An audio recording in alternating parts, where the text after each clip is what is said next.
Le verre crissait sous ses doigts tremblants, un son aussi brisé que le monde qui l'entourait.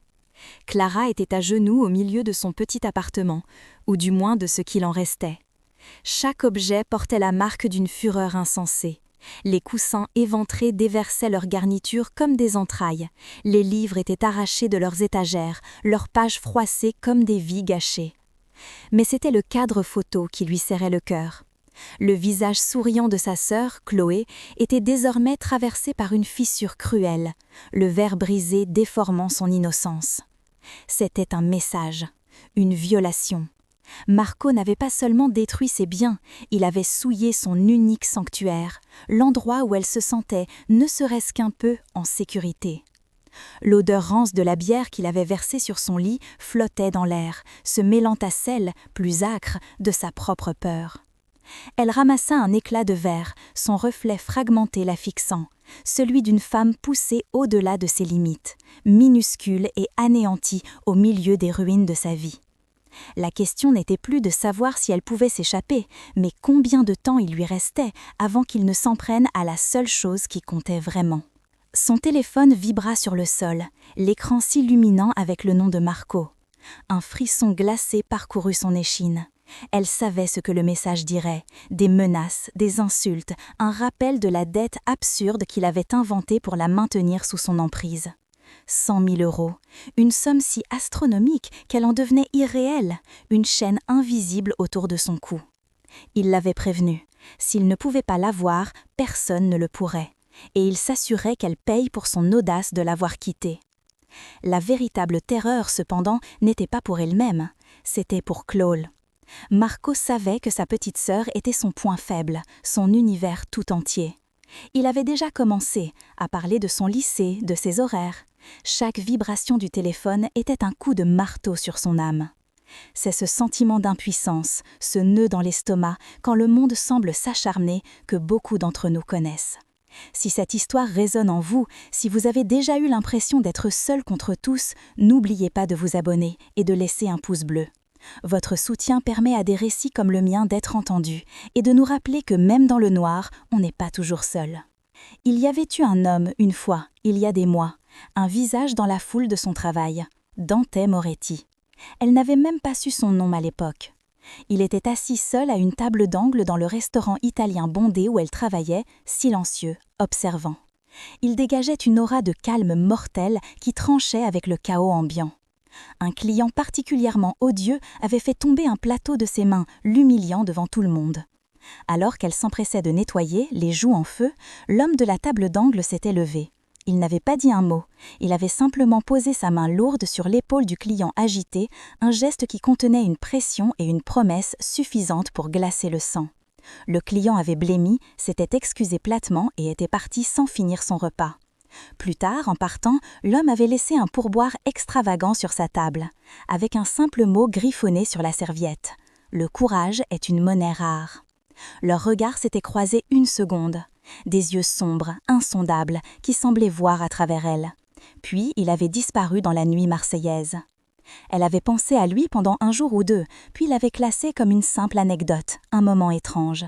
Un homme comme lui ne se souviendrait jamais d'une simple serveuse. Dans son penthouse aux parois de verre qui dominait le vieux port, Dante Moretti contemplait les lumières de la ville qui scintillaient comme des diamants jetés sur du velours noir. Le silence de l'immense pièce n'était rempli que par le cliquetis des glaçons dans son verre et la voix grave de Léo, son bras droit, qui lui faisait son rapport. Les affaires de Russo dans le Nord se compliquent. Le clan Bastiani empiète sur notre territoire. Ils deviennent audacieux. Dante ne semblait qu'à moitié écouter. Son esprit était ailleurs, revenu des mois en arrière, à l'image d'une jeune femme aux mains fines nettoyant du verre brisé, le menton relevé malgré l'humiliation. Une serveuse. Il s'était renseigné sur elle, discrètement, après cette nuit-là. Clara Moreau, orpheline, élevant sa jeune sœur. Propre, travailleuse, sans histoire. Et maintenant, harcelée par un petit usurier minable du nom de Marco. Lorico le regarda, perplexe devant le silence de son patron. Dante, faut-il envoyer un message au Bastiani? Dante se tourna lentement, son visage une plaque de marbre. Non, pas encore. Léo, je veux que tu trouves cette fille, Clara Moreau. Je veux que tu la mettes en sécurité. Immédiatement. Lorico haussa un sourcil, une rare expression de surprise. S'occuper des problèmes domestiques d'une inconnue n'était pas dans leurs habitudes. Mais il connaissait le code de Dante, une aversion viscérale pour les hommes qui s'en prenaient aux plus faibles. Le coup de grâce arriva le lendemain. Lorsqu'elle se présenta au travail, son uniforme de rechange dans son sac, son patron l'intercepta avant même qu'elle n'atteigne les vestiaires. Monsieur Dubois, un homme habituellement jovial et rondouillard, avait le visage cireux et évitait son regard. « Clara, je suis désolée, vraiment, mais je ne peux pas te garder. » Elle sentit le sol se dérober sous ses pieds. « Quoi? Pourquoi? J'ai besoin de ce travail. » Il baissa la voix, jetant des regards nerveux autour de lui. « Il est venu ce matin. Ton ex, Marco. Il a fait une scène. Il a menacé de revenir tous les jours, de faire fuir les clients. Il a dit que tu lui devais de l'argent, que tu étais une voleuse. Je ne peux pas prendre ce risque, Clara. Ma famille dépend de ce restaurant. » Les larmes de rage et d'impuissance lui montèrent aux yeux, mais elle les refoula. Elle ne lui donnerait pas cette satisfaction. Elle hocha la tête, muette, le cœur lourd comme une pierre. En quelques heures, Marco lui avait tout pris, son foyer, sa sécurité et maintenant son gagne-pain. Elle quitta le restaurant, l'enveloppe contenant son dernier salaire serrée dans sa main, une feuille de papier dérisoire face à la montagne de problèmes qui se dressait devant elle. Elle était désormais sans abri, sans emploi et la cible d'un homme qui ne reculerait devant rien.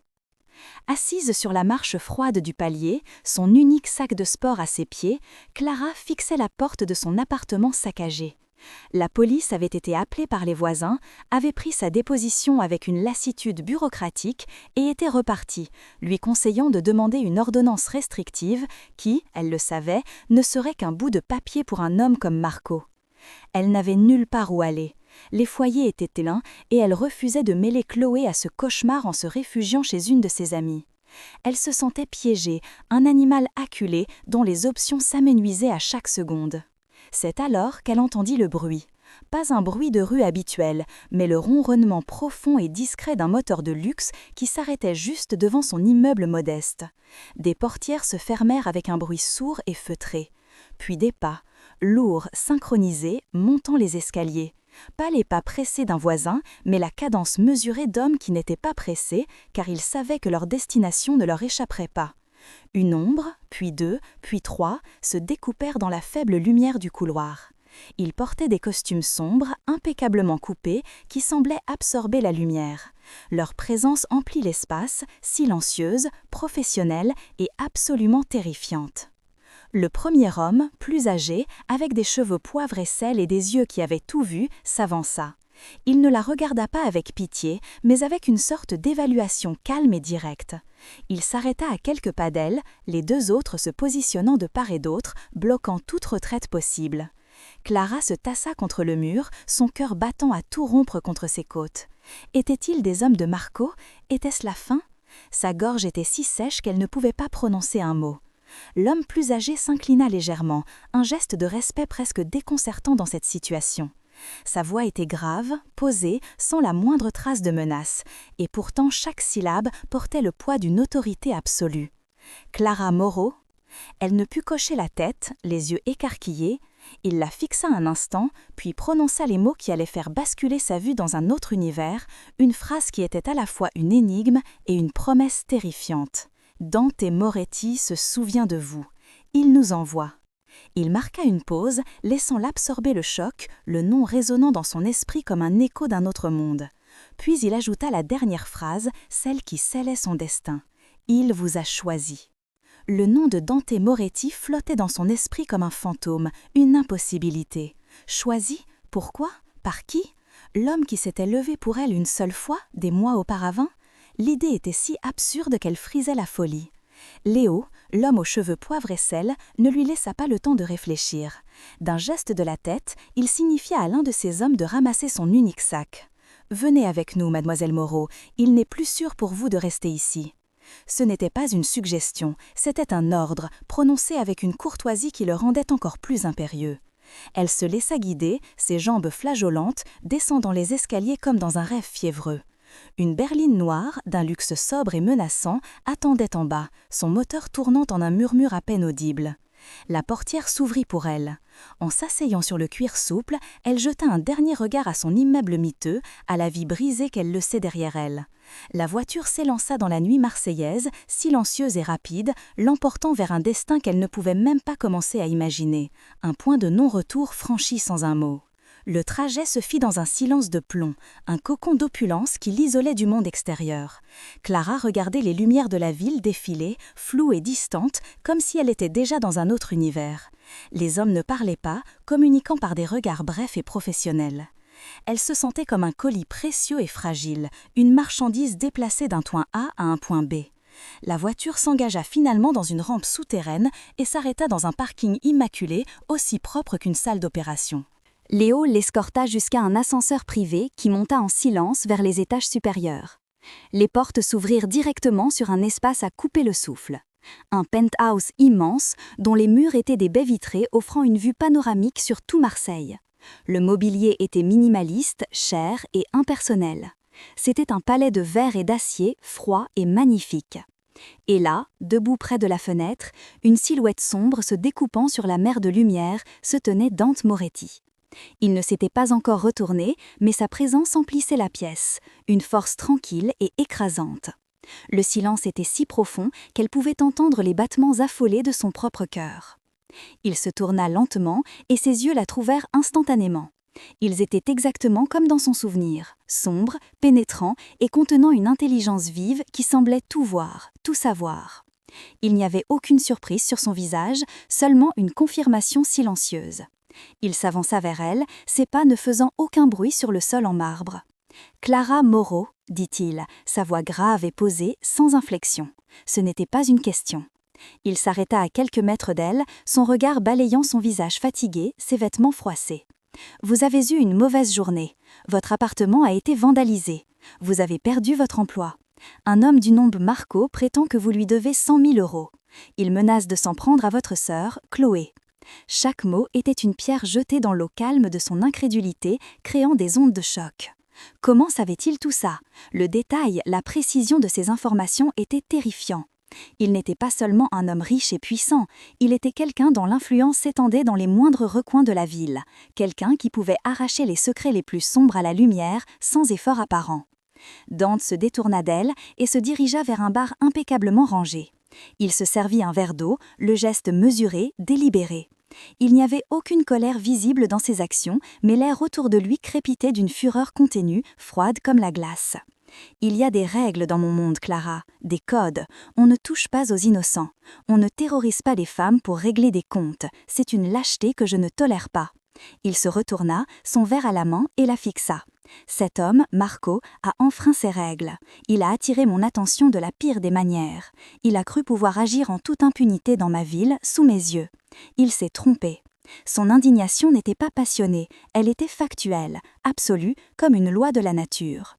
Il parlait de Marco non pas comme une anomalie, une saleté qu'il fallait nettoyer.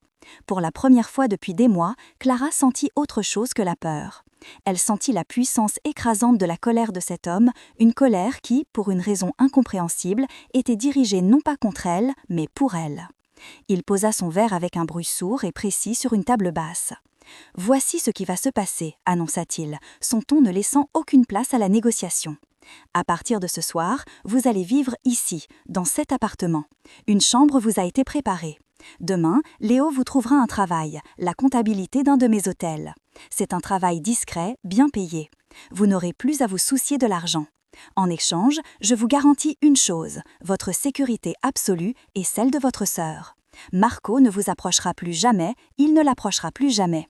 La dette est effacée, elle n'a jamais existé. » L'offre était vertigineuse, une solution totale et définitive à tous ses problèmes.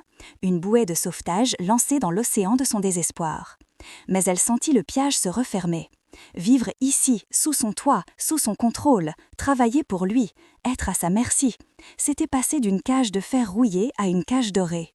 La proposition était à la fois une délivrance et une condamnation, et la peur qu'elle inspira en elle était d'une nature nouvelle, plus complexe et bien plus profonde. Une vague de rébellion, née du désespoir, la submergea. Après des mois passés à subir le contrôle de Marco, l'idée de se soumettre à un autre homme, aussi différent soit-il, était insupportable. Sa fierté, la seule chose qui lui restait, se hérissa. « Non, dit-elle, sa voix tremblante mais audible dans le silence de la pièce. « Je vous remercie, mais je ne peux pas accepter. » Elle releva le menton, cherchant son regard. « Je ne suis pas à vendre, je ne veux pas de votre protection si elle a un prix. J'ai survécu seule jusqu'à présent, je peux continuer. Je ne serai la propriété de personne. » Les mots sortirent, courageux et insensés. Elle savait qu'elle n'avait aucune solution, aucun plan, mais elle ne pouvait se résoudre à échanger son autonomie contre la sécurité. C'était une question de principe, la dernière ligne de défense de son âme.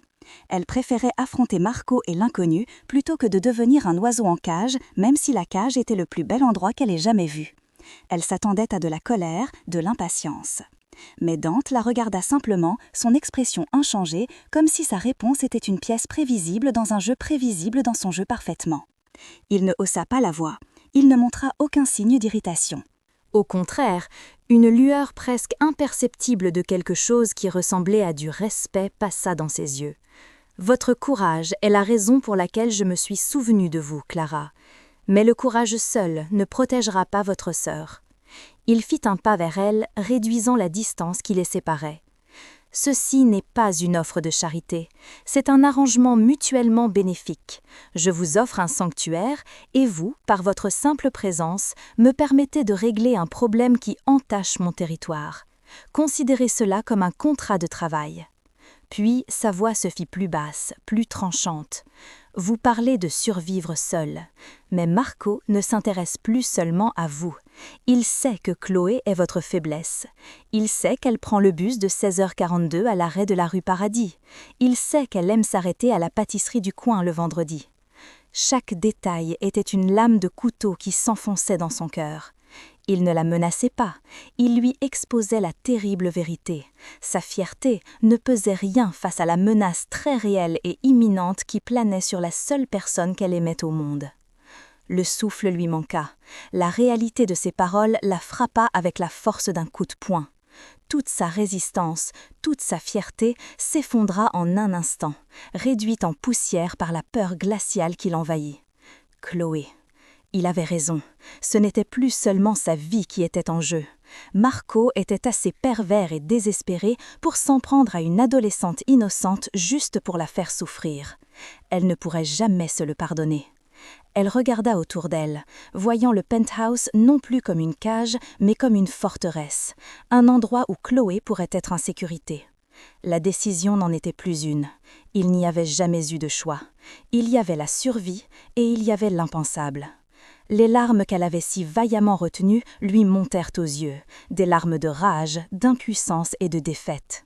Elle était piégée, et l'homme qui se tenait devant elle n'était pas son ravisseur, mais son unique et terrifiant sauveur. Il avait gagné, non pas en la brisant, mais en lui montrant les chaînes qu'elle portait déjà et en lui offrant la seule clé capable de les ouvrir. Elle déglutit, essayant de trouver sa voie. Elle leva les yeux vers lui, son regard croisant le sien, intense et inébranlable. Il attendait, il savait quelle serait sa réponse. Le silence s'étira, lourd de tout ce qui n'était pas dit, du pacte implicite qui se nouait entre eux. Finalement, elle laissa échapper le seul mot qui comptait, un murmure à peine audible, mais qui scella son destin. « D'accord. » Le mot flotta entre eux, un drapeau blanc brandi après une bataille perdue d'avance. Dante ne sourit pas, il ne montra aucun signe de satisfaction. Il se contenta d'un lent hochement de tête, une acceptation grave de sa capitulation. Dans un coin de la pièce, Léo, qui était resté aussi immobile qu'une statue, eut un mouvement presque imperceptible. L'accord était conclu. Les rouages d'un monde dont elle ignorait tout venaient de s'enclencher, et elle était désormais au centre de la machine. Elle venait de vendre son âme pour la sécurité de sa sœur, et elle ne savait pas encore si elle devait se sentir soulagée ou terrifiée à en mourir. Peut-être les deux à la fois.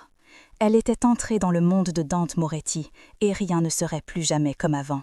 La première semaine dans le penthouse de Dante Moretti s'écoula dans un brouillard irréel.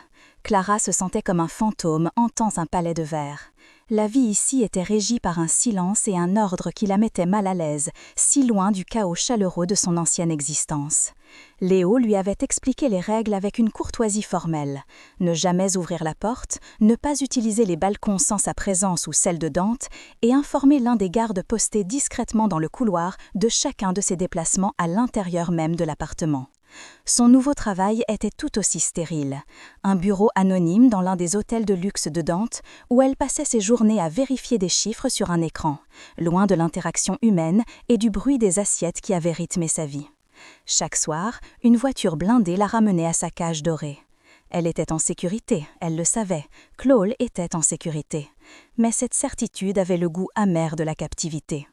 Elle n'était plus la cible de Marco, mais elle était devenue la propriété de Dante, un objet précieux qu'il fallait garder sous cloche. Et cette nouvelle forme de contrôle la rongeait de l'intérieur, une angoisse sourde qui ne la quittait jamais. Un soir, incapable de trouver le sommeil, elle errait dans le salon obscur, contemplant les lumières de Marseille qui s'étalaient à ses pieds comme une promesse inaccessible. Une voix grave la fit s'y reprendre. « Vous devriez dormir ».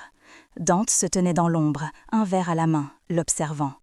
Une pointe de défi la poussa à répondre, sa voix plus assurée qu'elle ne s'y attendait. « C'est difficile de dormir quand on se sent observé. » Il s'approcha, s'arrêtant à quelques pas. « Mes hommes ne vous observent pas, Clara. Ils veillent sur vous.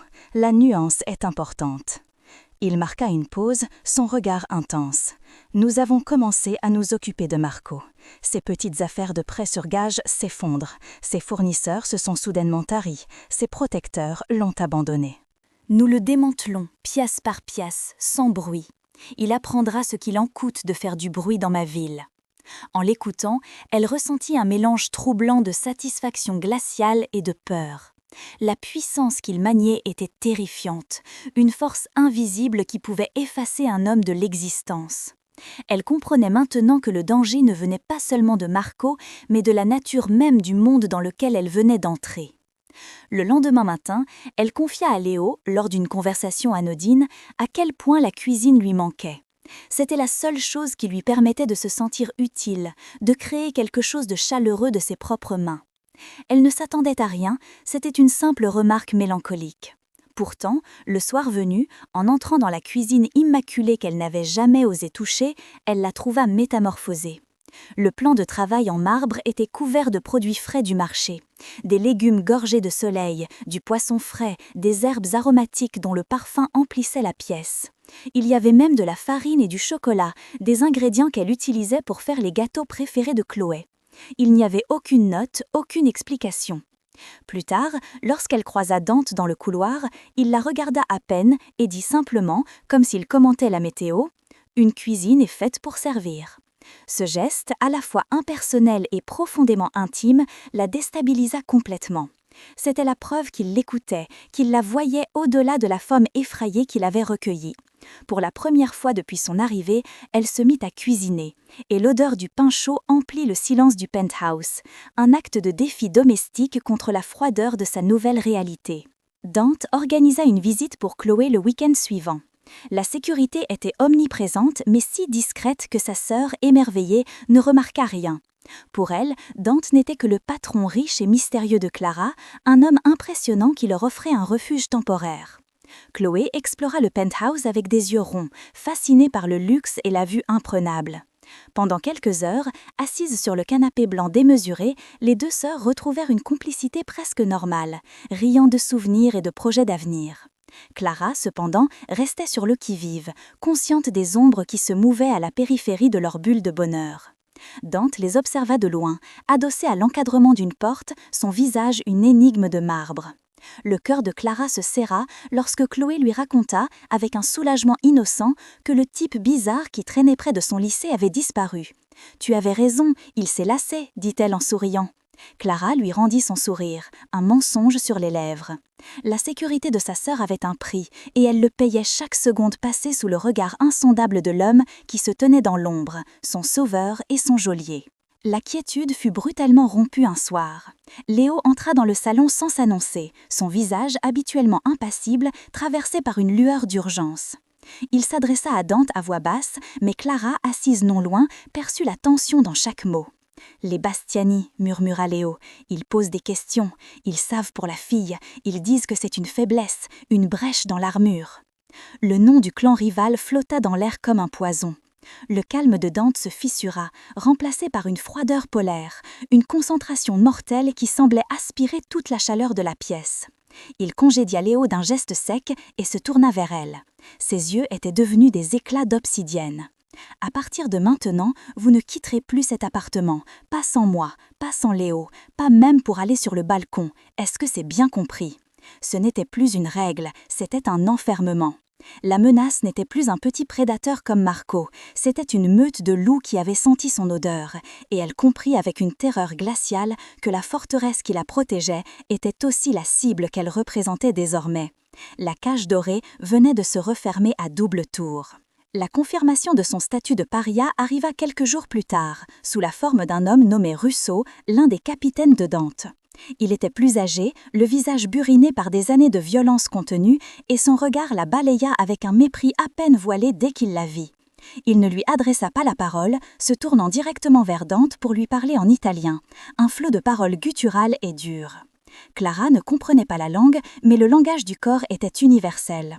Chaque fois que le regard de Russo s'est posé sur elle, le mot « problema » revenait, sifflant comme une insulte. Elle était le problème, la distraction, la faiblesse qui mettaient en péril leur monde d'hommes. La réponse de Dante fut immédiate et terrifiante. Sans élever la voix, il répondit en italien, chaque syllabe un éclat de glace. Le ton était si venimeux, si chargé d'une menace absolue que Russo blêmit visiblement. Le capitaine baissa la tête, murmura des excuses et quitta la pièce sans un regard en arrière. Dante ne lui offrit aucune explication. Il n'en avait pas besoin. L'incident avait gravé une vérité cruelle dans son esprit.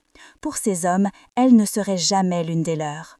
Elle était un fardeau, une anomalie, et sa seule valeur résidait dans l'intérêt que le parrain lui portait.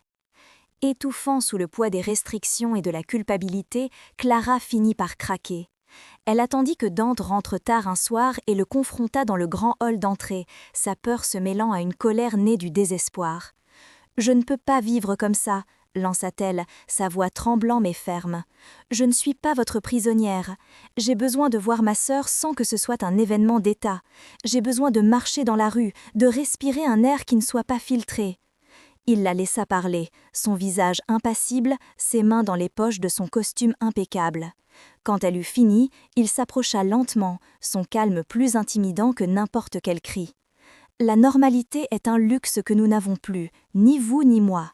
Votre version de la normalité a fait démolir votre appartement et a mis une cible sur le dos de votre sœur. » Ces mots étaient des lames, précises et cruelles, parce qu'elles étaient vraies. Il s'arrêta juste devant elle, son ombre l'engloutissant. « Vous appelez ça du contrôle. Moi, j'appelle ça tenir une promesse. Je vous ai promis la sécurité, Clara. Ceci en est le prix. Un prix bien moins élevé que celui que vous auriez payé seul. » La tension entre eux était électrique, un duel de volonté où sa quête de liberté se heurtait au mur de sa protection implacable. La menace prit une forme plus insidieuse et personnelle. Un matin, Léo lui apporta un petit colis qui avait été livré à l'hôtel, une anomalie dans leur protocole de sécurité infaillible. Il était à son nom, l'écriture élégante et inconnue. Son estomac se noua tandis qu'elle l'ouvrait sous le regard vigilant de Léo. À l'intérieur, pas de message, pas de revendication. Juste un lit de velours noir sur lequel reposait un oiseau mort, un petit moineau dont l'une des ailes avait été délibérément brisée. À côté de lui, une unique fleur de lis blanc, immaculée, symbole de pureté et de funérailles. Le message était clair, symbolique et d'une cruauté sophistiquée qui n'avait rien à voir avec la brutalité primaire de Marco. C'était une signature, un avertissement d'un ennemi plus intelligent, plus patient. Lorsque Dante vit le contenu de la boîte, son visage se transforma en un masque de fureur froide. Pour la première fois, elle vit une émotion pure et débridée dans ses yeux, une rage si intense qu'elle en était presque palpable. Le jeu avait changé. Ce n'était plus une question de la protéger d'un passé sordide, il s'agissait désormais de la défendre contre son propre monde qui venait de frapper à sa porte. Cette nuit-là, le danger abstrait devint une réalité hurlante. Dante avait insisté pour l'accompagner à un rendez-vous médical qu'elle ne pouvait reporter, une brève incursion dans le monde extérieur sous une escorte maximale. Sur le chemin du retour, alors que la berline blindée glissait dans les rues désertes du port, un choc violent les projeta sur le côté. Une autre voiture venait de les percuter à pleine vitesse, une manœuvre professionnelle visant à les immobiliser. Avant même que le bruit du métal froissé ne s'estompe, 2 autres sedans noirs leur barrèrent la route, les phares aveuglants. Des portières s'ouvrirent et des silhouettes vêtues de noir, le visage caché par des cagoules, en sortirent armés de fusils d'assaut. Léo, à l'avant, avait déjà son arme en main. Sans un mot, Dante la saisit et la plaqua au sol de la voiture, son corps massif la recouvrant comme un bouclier humain. « Reste à terre, ne bouge pas !» Son ordre fut un grondement guttural contre son oreille. Presque aussitôt, le silence de la nuit explosa en un fracas assourdissant de coups de feu. Le verre blindé se fissura en étoiles, mais tint bon. Les balles martelaient la carrosserie. Blottie sous lui, sentant les vibrations de chaque impact, Clara comprit. Le refuge était devenu une cible. L'homme qui la protégeait était la raison pour laquelle la mort frappait à leurs fenêtres. Le temps semblait se distordre, s'étirer puis se comprimer dans un chaos assourdissant. Clara, plaquée au sol sous le poids protecteur de Dante, ne voyait que des fragments de la scène, le cuir du siège, la poussière qui dansait dans les faisceaux des phares et le reflet fugace d'un éclair de feu de bouche sur le visage concentré de Dante. Le bruit était une chose physique, une force qui la frappait à la poitrine, un mélange de détonation sèche et du martèlement sourd des balles contre la carrosserie. L'odeur âcre de la poudre à canon envahit l'habitacle, se mêlant à celle métallique du sang. Elle entendit Léo crier des ordres en italien, sa voix tranchante comme un rasoir. Dante ne bougeait pas, son corps un rempart inébranlable, mais elle sentait la tension de ses muscles, la puissance contrôlée qui émanait de lui. Puis, aussi soudainement qu'il avait commencé, le vacarme cessa. Le silence qui s'abattit fut plus terrifiant encore, un vide peuplé par le sifflement dans ses oreilles et les battements frénétiques de son propre cœur. Elle sentit Dante prendre une profonde inspiration, puis il se releva lentement, la tirant avec lui, son regard balayant l'extérieur avec une fureur glaciale. À travers les impacts en étoiles sur la vitre blindée, elle vit des corps immobiles gisant sur l'asphalte. Il ne pouvait pas retourner au penthouse. L'illusion de sécurité s'était évaporée dans la fumée des armes. Dante la fit sortir de la voiture, son bras fermement enroulé autour de sa taille, la guidant à travers les débris de verre et les douilles qui jonchaient le sol. Il ne lui laissa pas le temps de regarder, de comprendre. « Ne regarde pas », ordonna-t-il, sa voix un grondement bas près de son oreille. Léo les rejoignit, le visage dur, une coupure sur la joue. Un autre véhicule, identique au leur, surgit d'une ruelle sombre et s'arrêta en crissant des pneus. À l'intérieur, le silence était absolu. Alors que la voiture s'éloignait à toute vitesse de la scène de carnage, Dante se tourna vers elle. Ses mains, étonnamment douces, parcoururent ses bras, son visage, cherchant la moindre blessure avec une concentration intense. Il ne dit rien, mais son regard en disait long. Ce n'était pas de la colère dirigée contre elle, mais une rage froide et pure contre un ennemi qui avait osé s'approcher si près, qui avait osé la terroriser. Ce contact, ce soin silencieux au milieu des conséquences de la violence la plus brute, était plus intime et déstabilisant que n'importe quel mot. Elle se sentait à la fois protégée et marquée par le sceau de son monde dangereux. La villa était un sanctuaire de pierre et d'ombre, niché dans les collines au-dessus de Marseille, loin des lumières et des yeux de la ville. Une fois les portes massives refermées, le monde extérieur cessa d'exister. Mais le silence de la maison ne fit qu'amplifier le chaos qui régnait en elle. L'adrénaline retomba, la laissant tremblante et nauséeuse. Elle s'effondra dans un fauteuil du salon immense et impersonnel, les images de la fusillade tournant en boucle dans son esprit. Des larmes silencieuses se mirent à couler sur ses joues, des larmes non pas de peur, mais d'une culpabilité écrasante. Elle était la cause de tout cela. Sa présence avait attiré la mort et la violence dans la vie de cet homme. Dante la trouva ainsi, un verre de brandy à la main. Il ne lui offrit pas de réconfort facile. Il s'assit en face d'elle et fixa le feu qui crépitait dans la cheminée. « Quand j'étais enfant, commença-t-il, sa voix basse et rauque, des hommes comme ceux de ce soir sont venus chez nous. Mon père était absent. Ils ont terrorisé ma mère. Ils n'ont pas posé la main sur elle, mais ils lui ont pris quelque chose ce jour-là, sa paix. Mon père est revenu, il s'est vengé, mais il n'a jamais pu la lui rendre. C'est là que j'ai appris que la protection n'est pas une question de réaction, mais d'anticipation. Et ce soir, j'ai échoué. Les mots de Dante firent écho en elle, touchant une corde sensible et douloureuse. Sa vulnérabilité inattendue brisa le mur de glace qui l'entourait. Elle cessa de pleurer et le regarda, voyant pour la première fois non pas le parrain, mais l'homme, l'enfant qui avait assisté impuissant à la souffrance de sa mère. « Ma mère aussi », murmura-t-elle, sa propre voix étranglée par l'émotion. Elle n'a jamais été menacée par des gangsters, mais par la vie elle-même. La pauvreté, la maladie, les hommes qui lui promettaient la lune et la laissaient avec des dettes. Je la regardais s'étendre un peu plus chaque jour, son sourire devenant de plus en plus rare. Quand elle est partie, je me suis juré que Chloé ne connaîtrait jamais ça, que je serais son bouclier, quoi qu'il en coûte.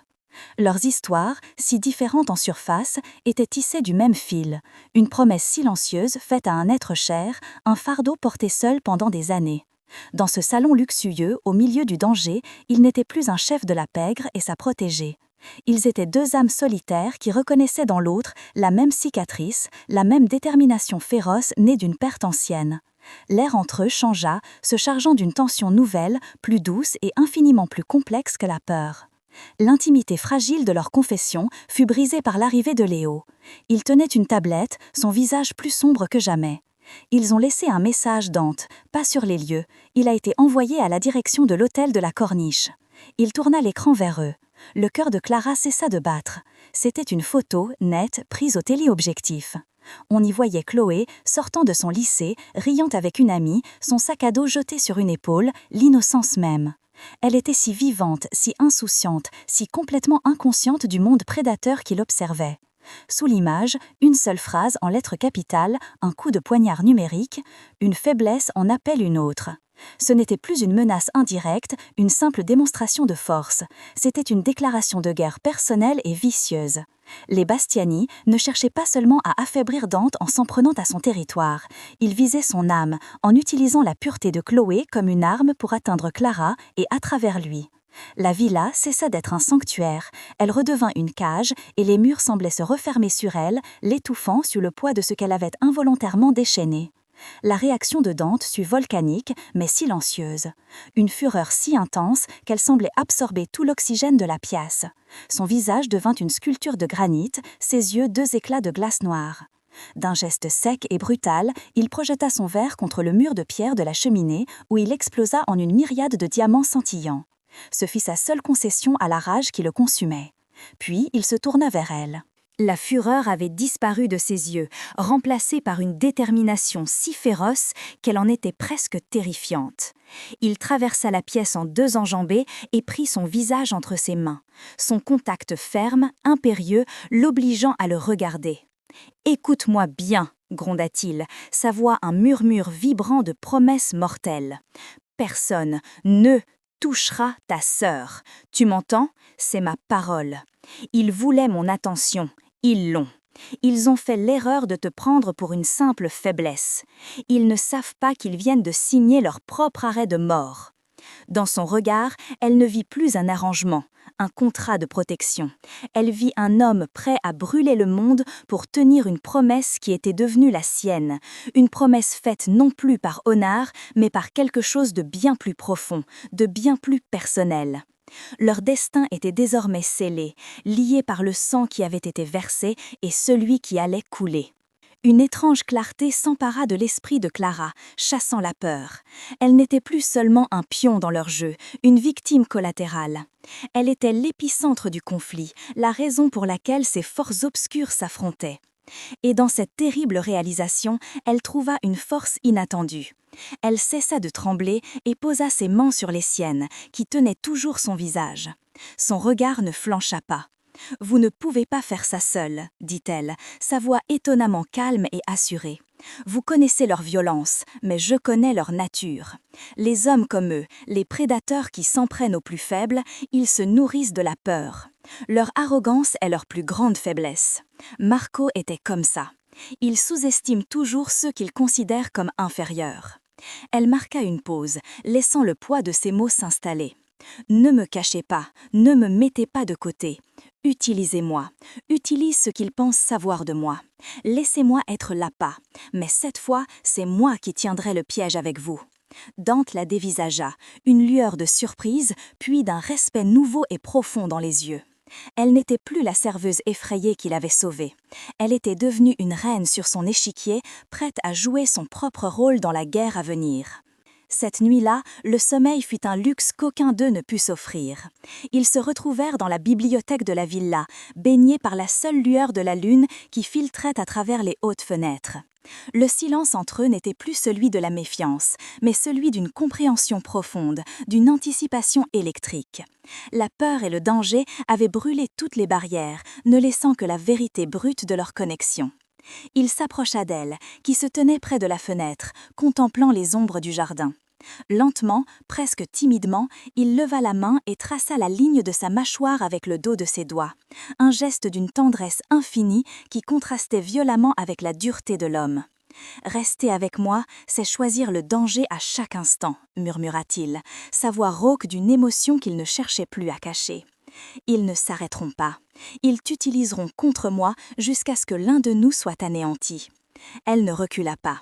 Au contraire, elle ferma les yeux et s'appuya contre sa main, y puisant une force qu'elle ne soupçonnait pas. « Partir, c'est choisir une mort certaine, pour moi ou pour Chloé, » répondit-elle doucement. « Je choisis le danger avec vous, Dante, plutôt que la certitude d'être seule face à eux. » C'était un pacte, une déclaration. Leur lien était désormais leur plus grande force et leur vulnérabilité la plus mortelle, et ils allaient affronter la tempête ensemble. Le plan qu'ils avaient élaboré ensemble, né de la peur et d'une détermination nouvelle, se transforma en un désastre absolu. L'idée était simple, utiliser Clara comme un leurre pour attirer les hommes des Bastiani dans un piège. Mais leurs ennemis étaient plus rusés, plus patients qu'ils ne l'avaient imaginé. Au lieu de mordre à l'hameçon, ils frappèrent ailleurs, là où la douleur serait la plus vive et la plus symbolique. Une des plus anciennes entreprises de logistique de Dante, le cœur historique de l'empire de son père, fut la cible d'un incendie criminel d'une violence inouïe.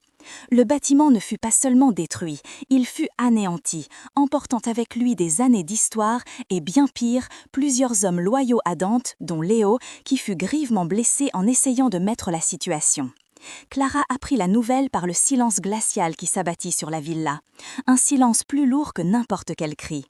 En voyant le visage de Dante, un masque de fureur contenue et de douleur à peine dissimulée, elle comprit. Elle n'était pas seulement un appât, elle était devenue le catalyseur de la destruction. Chaque vie perdue, chaque centimètre de ce bâtiment en ruine pesa sur sa conscience comme une tombale. La culpabilité était un poison qui commençait à ronger les fondations mêmes de sa nouvelle existence.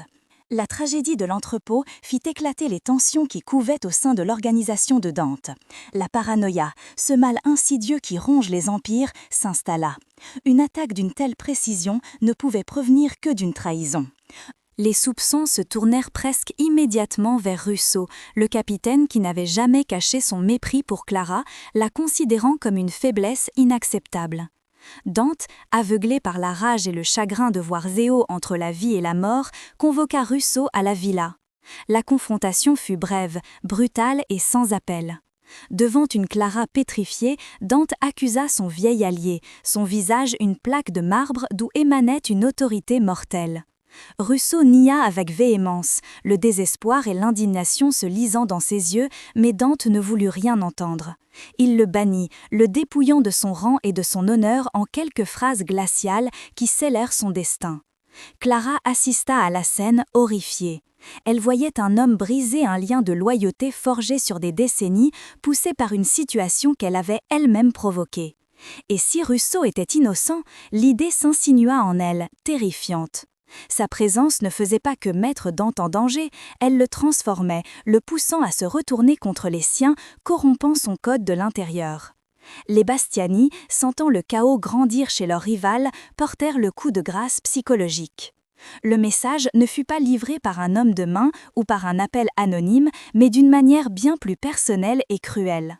Un matin, une tablette fut laissée sur le seuil de la villa contenant un unique fichier vidéo. Dessus, un homme au visage flouté parlait d'une voix synthétisée. Il ne s'adressait pas à Dante, mais directement à elle. La voix racontait une histoire, celle de la mort du père de Dante des années auparavant. Une histoire qu'elle ne connaissait que vaguement. Mais la version racontée ici était différente. Elle parlait d'une dette d'honneur impayée, d'un partenaire d'affaires trahi par le père de Dante et de la vengeance qui s'ensuivit. Puis vint la révélation qui fit voler son monde en éclats. La voix affirmait que Dante, alors jeune homme, avait eu l'occasion de sauver son père en sacrifiant une partie de l'empire naissant, mais qu'il avait choisi le pouvoir plutôt que la vie de son propre géniteur. C'était un mensonge, probablement une manipulation conçue pour la briser. Mais le doute, une fois planté, est une mauvaise herbe tenace. L'image du protecteur au code moral absolu se fissura, remplacée par celle d'un homme capable du sacrifice ultime pour préserver son trône. Le cœur battant, elle alla trouver Dante dans son bureau, la tablette serrée dans ses mains tremblantes. Elle lui montra la vidéo, cherchant dans ses yeux une réfutation immédiate, une explosion de colère face à ce mensonge éhonté. Mais sa réaction fut pire que tout ce qu'elle aurait pu imaginer. Il regarda la vidéo, son visage se durcissant, mais il ne nia pas.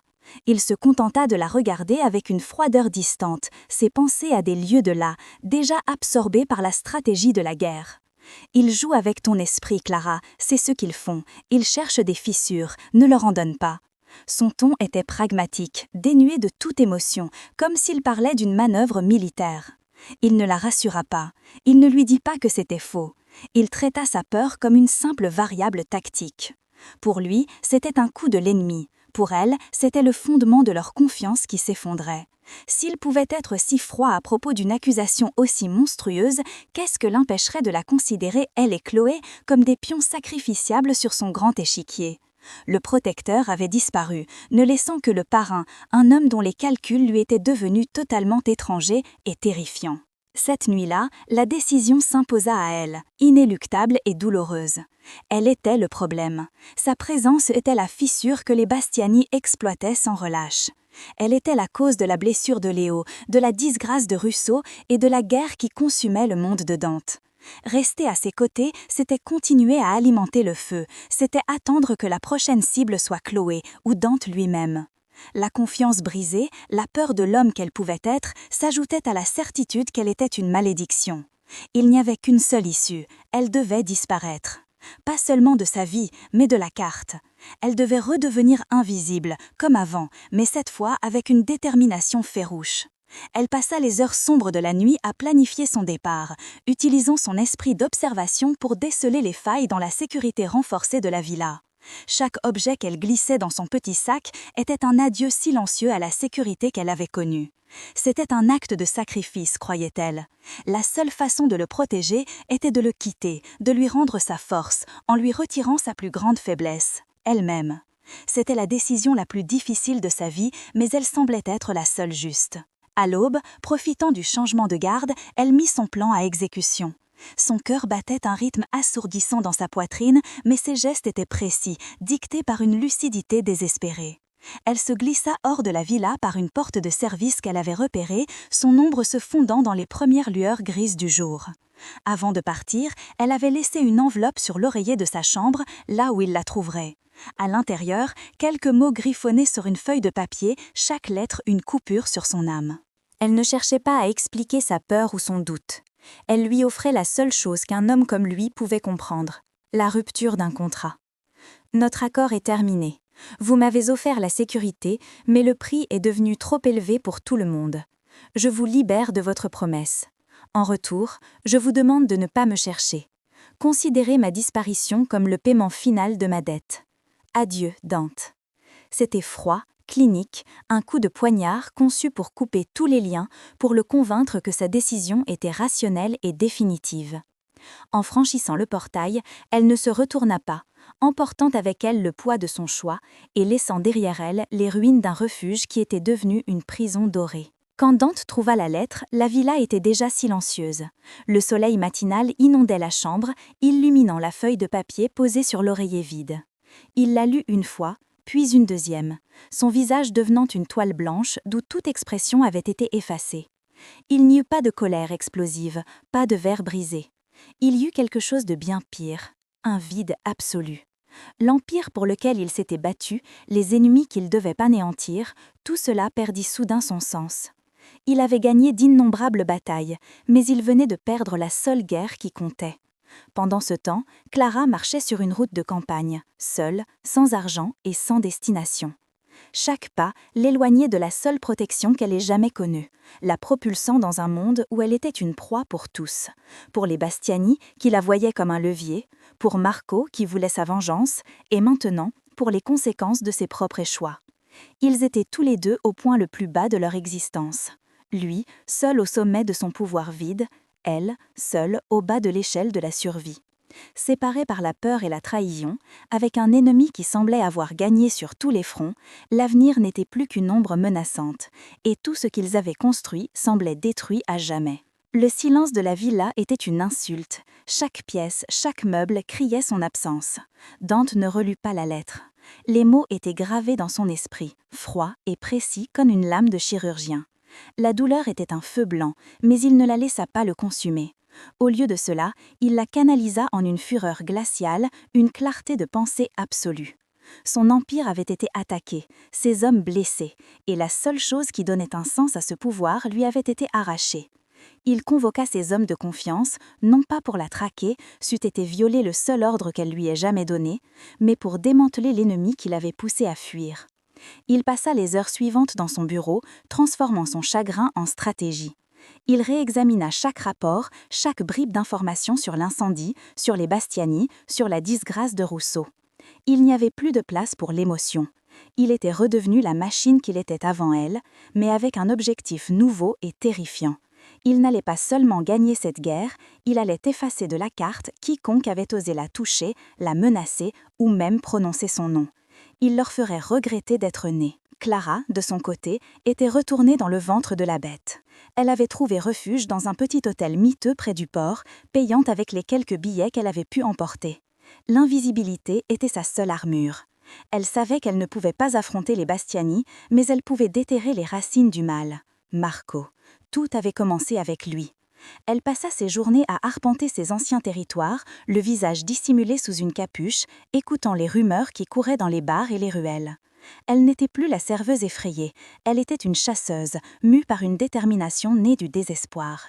Elle voulait une preuve, quelque chose qui pourrait disculper Rousseau, quelque chose qui montrerait à Dante qu'il ne se trompait pas.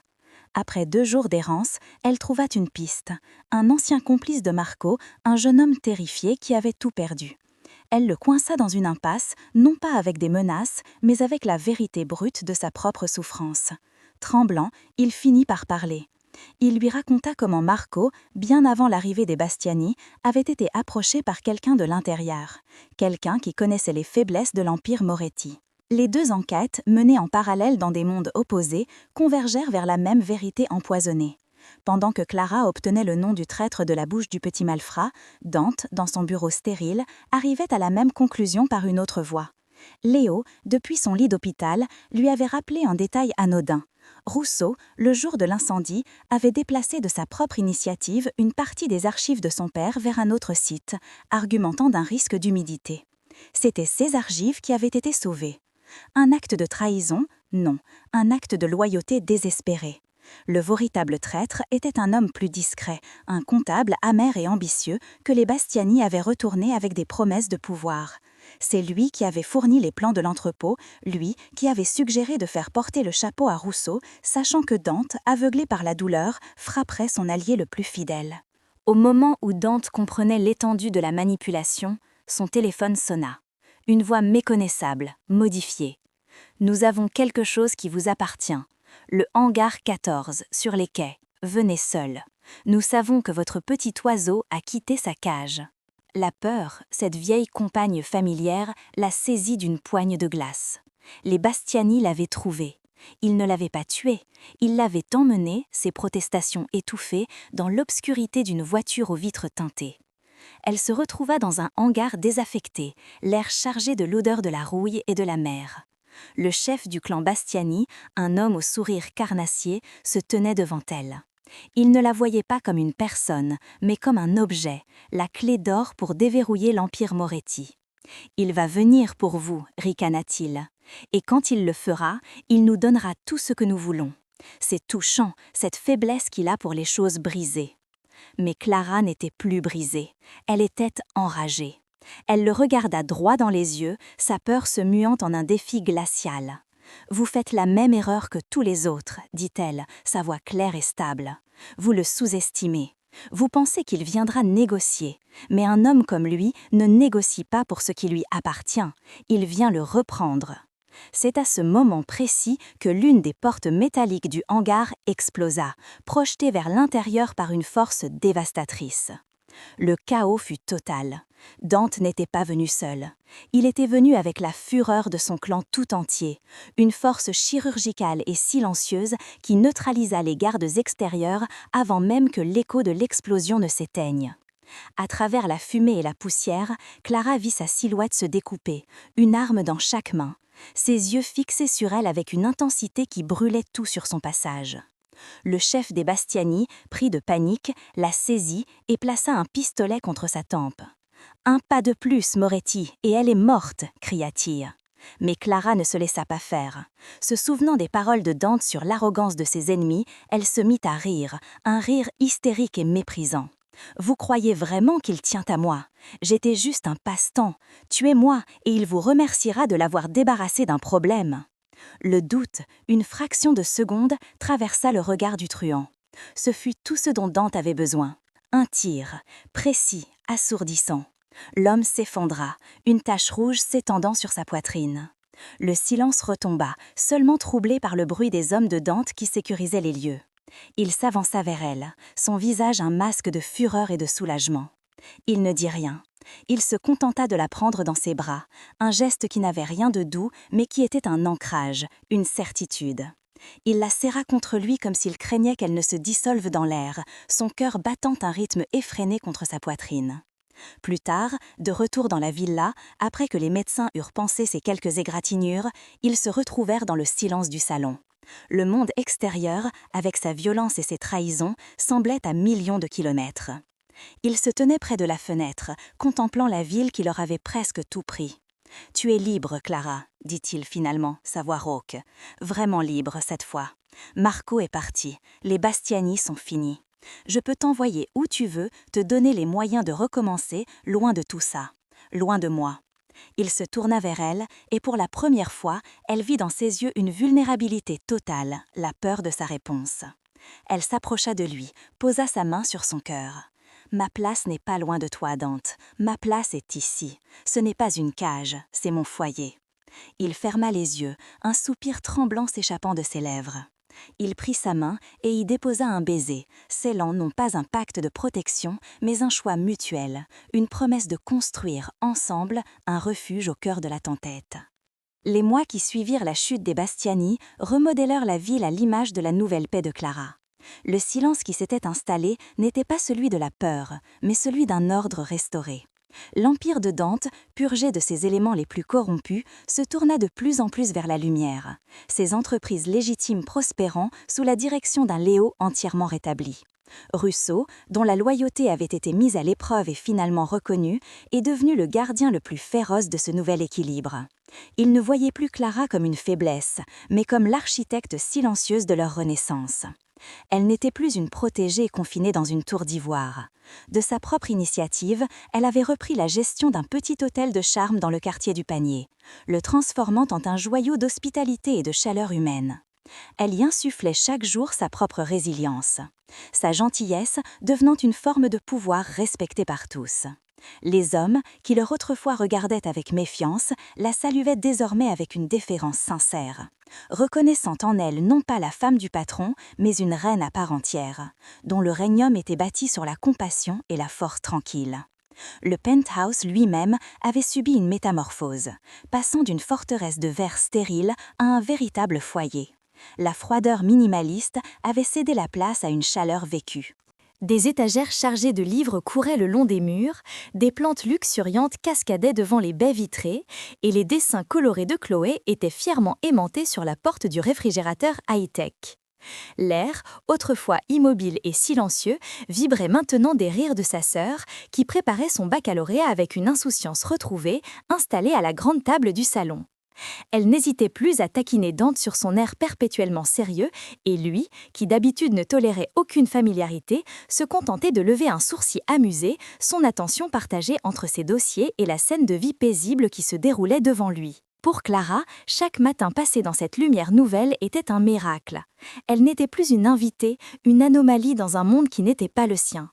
Elle était chez elle, et ce sentiment de permanence, de racines enfin plantées dans un sol sûr, était le plus précieux des trésors, une récompense bien au-delà de tout ce qu'elle aurait pu imaginer. Un soir, alors que la ville déployait son tapis de lumières à leurs pieds, Dante la rejoignit sur le balcon. Chloé dormait, et le silence entre eux était doux, complice. Il prit sa main, ses doigts traçant délicatement les fines cicatrices laissées par les éclats de verre de son ancienne vie, un rappel silencieux du chemin parcouru. Ma mère disait que la véritable solidité ne se trouve pas dans ce qui n'a jamais été brisé, mais dans ce qui a été réparé avec soin, murmura-t-il, sa voix grave empreinte d'une émotion rare. Il sortit alors de sa poche non pas un diamant étincelant, mais une bague lourde et ancienne en or brossé, la chevalière de sa famille. Il la glissa à son doigt, où elle trouva sa place comme une évidence. Ce n'est pas pour te lier, Clara, c'est pour t'ancrer, pour te signifier que tu n'es plus une invitée dans mon monde, mais que tu es le centre du mien. Des larmes chaudes perlèrent aux yeux de Clara, non de tristesse, mais d'un bonheur si profond qu'il en était presque douloureux. Ce geste n'était pas une possession, c'était un serment, la reconnaissance ultime qu'elle n'était pas sa faiblesse, mais sa plus grande, sa seule, véritable force. Appuyée contre son torse, la bague lourde et chaude à son doigt, Clara regarda leur reflet superposé à la myriade de lumière de Marseille. L'image était celle de la paix, de la complétude. Elle se revit, à genoux au milieu des ruines, une femme brisée croyant sa vie terminée. Et elle vit celle qu'elle était devenue, debout, aimée et libre. Le monde de Dante ne serait jamais entièrement dépourvu d'ombre, elle le savait. Le danger ferait toujours partie de l'équation. Mais la peur, cette vieille compagne paralysante, l'avait définitivement quittée. La sécurité, elle l'avait enfin compris, n'était pas l'absence de menaces, mais la certitude absolue de ne plus jamais avoir à les affronter seule. Il avait été son bouclier quand elle était vulnérable, et elle était devenue sa lumière, le guidant hors de sa propre obscurité. Leur histoire, née de la violence et du désespoir, était la preuve vivante qu'une seconde chance n'est pas un mythe. Et en partageant ce moment de quiétude parfaite, elle sentait l'importance de ces récits, des histoires qui, comme la sienne, nous rappellent que même dans la nuit la plus profonde, il est toujours possible de trouver un foyer et de voir l'aube se lever.